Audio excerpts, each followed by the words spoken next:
Hi, this is Sean Gill, Editor-in-Chief of The-Quill, and today we're on the phone with Derrick Jensen, author of a large number of works including Endgame, The Problem of Civilization, and A Language Older Than Words. He is a noted cultural critic and philosopher. Thank you very much for being with us today, Derrick. Oh, thanks for having me. One of the main reasons that I wanted to talk to you is that this is an election year, and our publication is going to have interviews with and op-eds from Democrats, Republicans, Libertarians, and the like. Yet I realize that there are many students who will not find new or enlightening information from these people. What do you have to say to college students who are considering the election this year?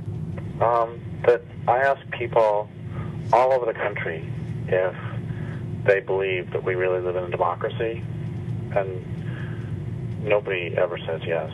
And I ask them if they believe that governments take better care of corporations or human beings, and everybody says corporations.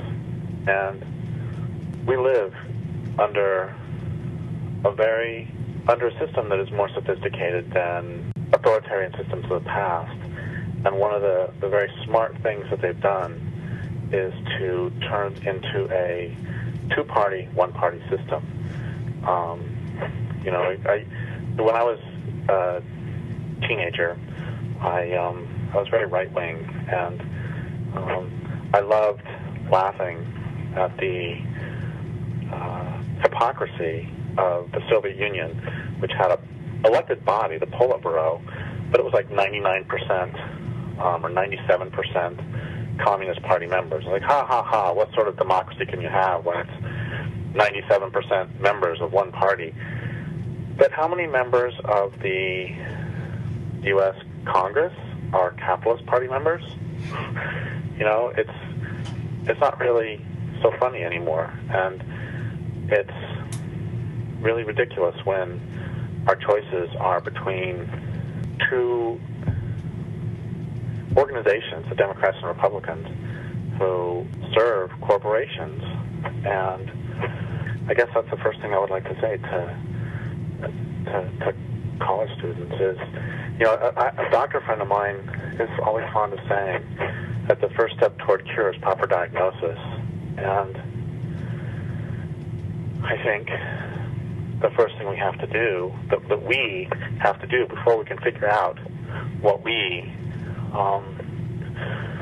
want to do about the continuation of life on Earth, which this culture is killing, is to recognize, to look around and understand the conditions as they are. And the conditions as they are is that the governing means are not in line with either community self-reliance or sustainability or any sort of democratic decision-making processes. It's just think about this. Let's say you want to run for president. What's the first thing you have to do? You got to raise, $200 million, $500 million? Right. Yeah, great. There we go. There's a vetting system right there. So what you do is, you want to run for president, you go talk to the head of GE. Say, I need some money. I need some money to run for president. And the head of GE says, okay, so what are your policies going to be? Well, my first policy is I'm going to put people on trial I'm going to put CEOs on trial for crimes against humanity, for where they polluted and they've killed people. You think the CEO of GE is going to give you some money? I mean, it's a completely ridiculous system here, and dreadful. I guess I want to say I'll say a couple more things real quick. One of them is that, having said this, I don't think it's something that really so that's pretty clear. But something that really pisses me off is a response by at least some people to say, well, okay, so the system is all messed up. Well, that means we just need to withdraw, and that pisses me off because the health of the planet is at stake, and the health of our communities is at stake. And I'm not saying that, let's choose the lesser of two evils. What I'm saying is that we need to be engaged. And one of the things, which does not mean, see, that's part of the problem too, is that the Democrats and Republicans have co-opted engagement to mean working for a Democrat or Republican. or working within the system, or whatever. And that's not what. That's not. I'm not implying that people should go work for a Democrat. What I'm saying is that, let's go back to the medical idea that if you have some diagnosis and then you try one solution, which may be working for a Republican, and then you try another, so that doesn't work because the Republicans are beholden to corporations. You try another solution, which is working for a Democrat. That doesn't work. The Democrats are beholden to corporations. So does that mean that if this is a medical model and you try one medicine and it doesn't work, so you try another medicine, it doesn't work, you say, okay, fine, we'll just give up? I mean, that's what this sort of faux cynicism leads to sometimes. I don't have any patience with that either.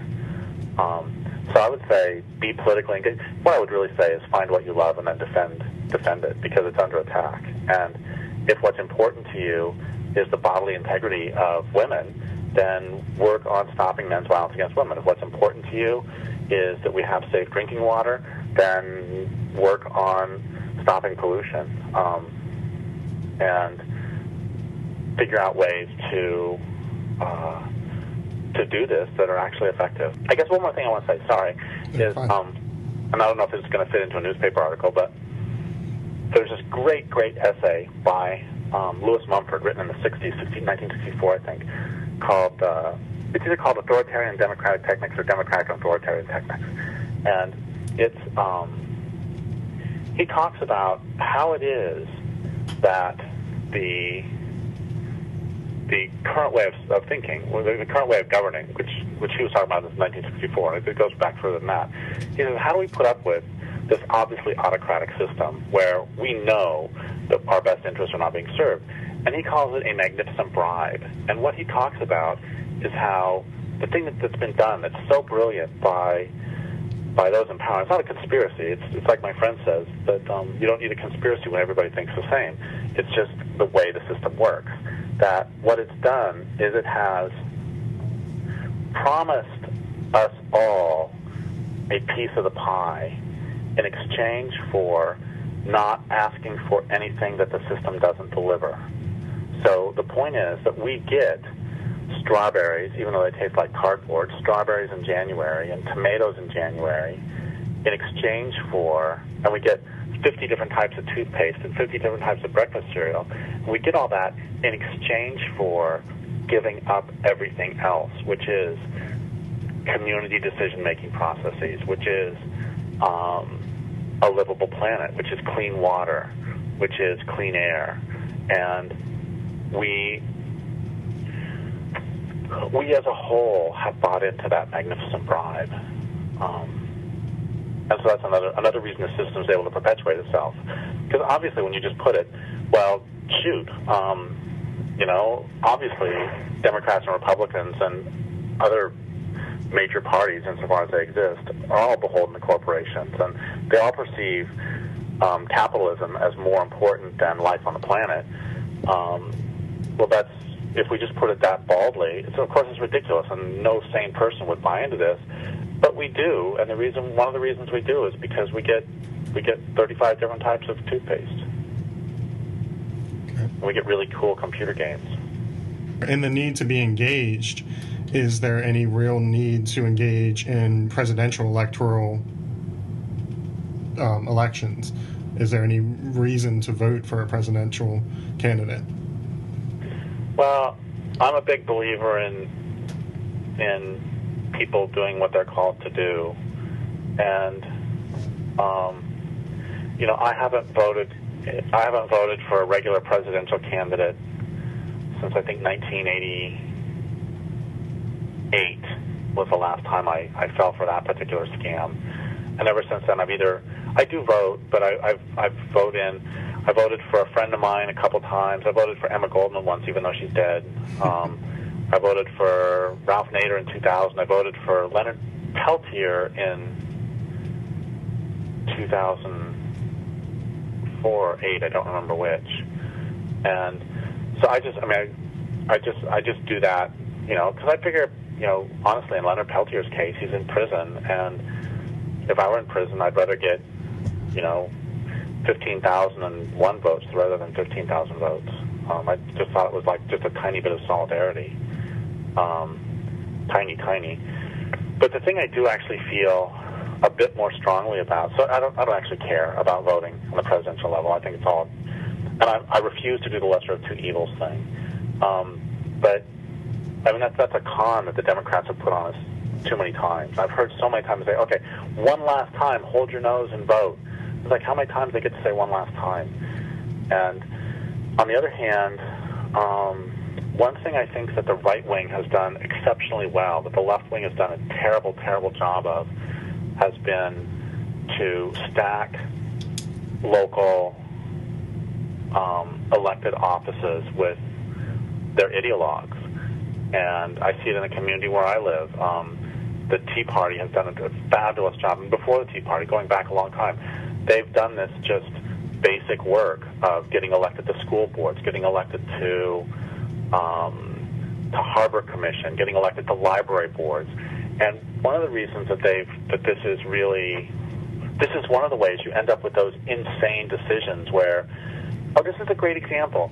That, and I talk about this sometimes. I live in Northern California. Where do you live, by the way? We're in Maryland, at the top of the Chesapeake watershed. Okay. I live in far Northern California, and what is the first agricultural product when you think of Northern California? I'm probably thinking... It's okay to say marijuana. Okay. Okay, so one county south of here is Humboldt County. And the point is that in California, you're allowed to grow plants for medicinal use. Right. And the amount you can grow is determined county by county. And some counties are as little as 6 plants, and some counties, Del Norte's the county where I live, several years ago had 99 as the limit. And the right wing was really upset at that, and so they made this big campaign to try to get the Board of Supervisors, that's our local county commissioners, I don't know what you call them in Maryland. Anyway, try to get a local board to reduce the number from 99 to 6. And this was really interesting because this was how participatory democracy is supposed to happen, because the room was absolutely packed with medical marijuana users, with potheads, with people who really cared about marijuana. And they would not allow the supervisors to drop the number from 99 to 6. And the reason this is really cool is because that's how participatory democracy is supposed to happen. You really care about something, and those in power try to do something that you don't like, you pack the place. That's great. The thing that makes me really sad about this is because this was about marijuana. It's not about salmon. You know, if there was something about salmon, something about saving redwoods, something about saving the oceans, you know, there'd be 2 people show up, and it's the same 2 people who show up every time for stuff like this. And so I wish that people loved the salmon as much as they love marijuana. But my point is that it actually did work. And the point is we've seen the same sort of thing where the right wing is really good at getting people out to sort of enforce a participatory democracy. So I'm actually a pretty big believer on a local scale of getting involved. And I'm also a big believer, of course, in doing other forms of activism besides electoral activism. But on a national scale, no, I don't care about. I mean, well, I do care, but I mean, Obama is so odious, and you know, the big difference between it. Here's the big realization I had about national level electoral politics is the thing where it came really clear to me is I suddenly realized that the Democrats and Republicans are all good cop, bad cop. That basically the Republicans are just sort of openly fascistic police state. Yeah, we love corporations. We're not even going to call rich people. We're going to call them job providers. You know, it's just insane.